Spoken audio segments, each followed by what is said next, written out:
থেমে জাহিলিয়া থেকে বর্বরতার যুগ হয়ে গেছে এখনকার যুগ। একই ফ্ল্যাটের ভিতরে 3 মেয়েকে জবাই করে মাকে হত্যা করে রেখে যায় দুর্বৃত্ত। দেখতে থাকুন, আমাদের পাশে থাকুন 53 নিউজ চ্যানেল।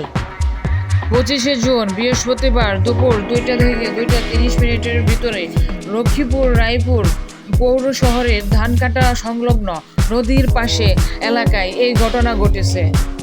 নিহত ব্যক্তিরা হলেন শাহিনুর বেগম ও তার 2 মেয়ে সাইমা বেগম ও পর্যায়ক্রমে তদন্ত সূত্রে জানা গেছে তাদের বাড়ি কুমিল্লা রায়পুর। তারা একটি ফ্ল্যাট বাসায় ভাড়া থাকতো। 30 বছরের একটি যুবক দুপুরের দিকে এসে ধারালো ছুরি নিয়ে দুর্বৃত্ত তাদের উপরে ঝাঁপিয়ে পড়ে। এলাকাবাসী তারপর সেই যুবককে আটক করে এবং গণক ধুলাই দিয়ে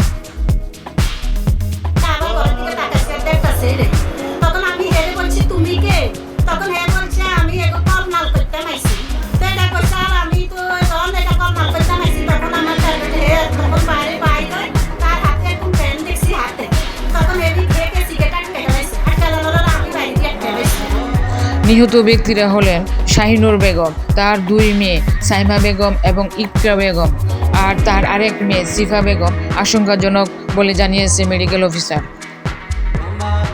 এলাকার স্থানীয় লোকদের তদন্তের সূত্রে জানা যায় শাহিনুর বেগম মূলত কুমিল্লা তাদের বাড়ি।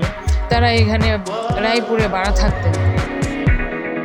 তদন্ত সূত্রে জানা যায় তাদের বাড়ি কুমিল্লা, তারা রায়পুরে ভাড়াটে হিসেবে বসবাস করতেন। এখানে অনেক দিন যাবৎ তারা বসবাস করতেন। 30 বছরের একজন যুবক ধারালো ছুরি হাতে নিয়ে দুপুরবেলা তাদের উপরে ঝাঁপিয়ে পড়ে। পরবর্তী ঘটনাস্থলে তাকে কুপিয়ে হত্যা করে রক্তাক্ত অবস্থায় পালিয়ে যায়। কিন্তু সে এতই হতভাগ্য যে পালাতে পারেনি। সেই যুবককে এখানকার এলাকার লোকেরা, স্থানীয় লোকেরা ধরে গণধুলাই দিয়ে তাকে পুলিশের হাতে হস্তান্তর করে। এই ঘটনায় এলাকায় স্থানীয়দের মধ্যে চরম উত্তেজনার সৃষ্টি হয়। পুলিশ ঘটনাস্থল থেকে আলামত সংগ্রহ করে তদন্ত শুরু করেছে।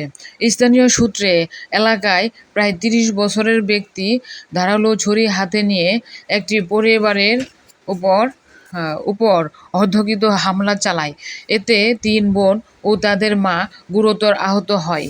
রায়পুর উপজেলা স্বাস্থ্য কমপ্লেক্স আবাসিক মেডিকেল কর্মকর্তা মামুনুর রশিদ পলাশ জানায় যে হাসপাতালের মেডিকেলে আনার আগেই 2 বোন মৃত্যুবরণ করেন। চিকিৎসাধীন তার মা শাহিনুর বেগম মারা যান। তার আরেক মেয়ের অবস্থা আশঙ্কাজনক। শরীরের বিভিন্ন আঘাতের চিহ্ন রয়েছে। তাদের গলাতে বিভিন্ন ধরনের জখম রয়েছে।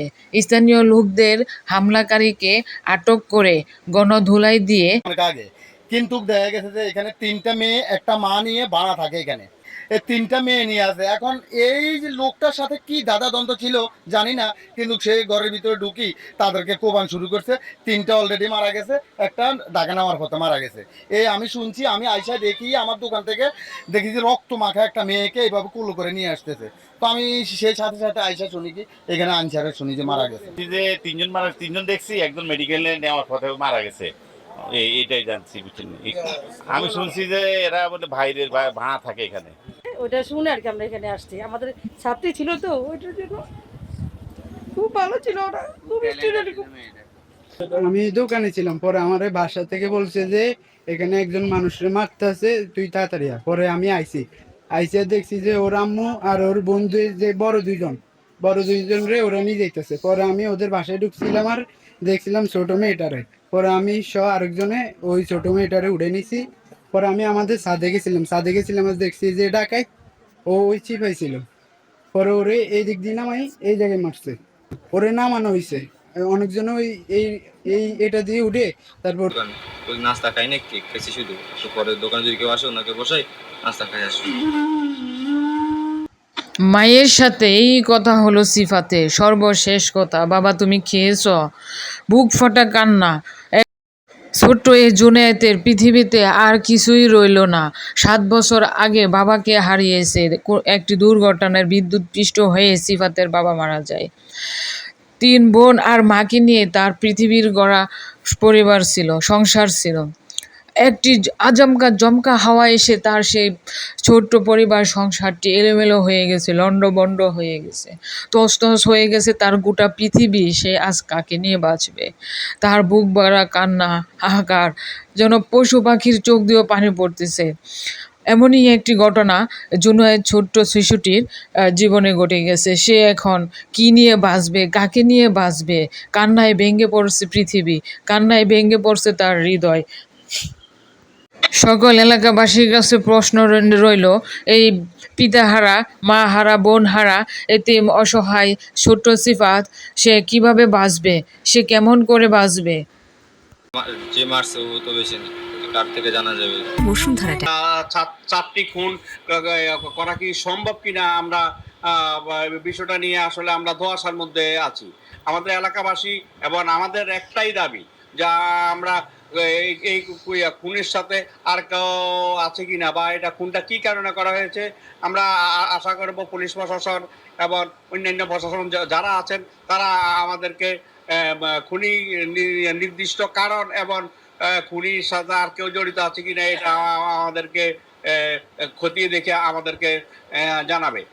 আক্তার শিফা 10 বছর, হাফিজা আক্তার ইকরা 17 বছর, সাইমা আক্তার 21 বছর এবং শাহিনুর বেগম 35 বছর।